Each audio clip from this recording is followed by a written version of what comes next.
រៀនអត់ចេះប្រឡងអត់ជាប់តាប៉ិជួយបានតាប៉ិជួយជួយបានជួយ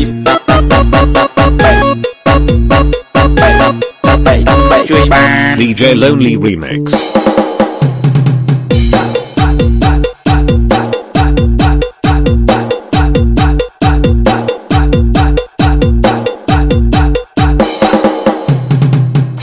វ័យគ្នាបែកមុខតាប៉ិជួយបាន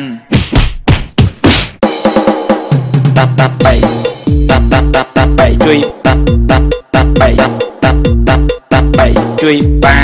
នជួយតាប៉ិជួយបាន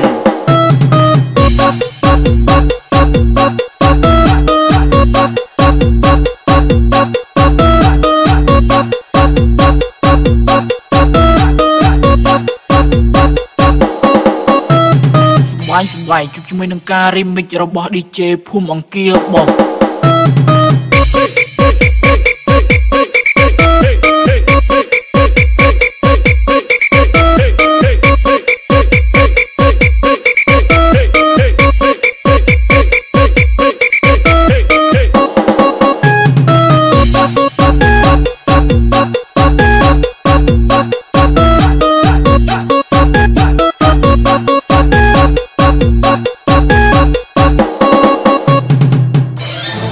អត់មានលុយចាយតាប៉ិជួយបាន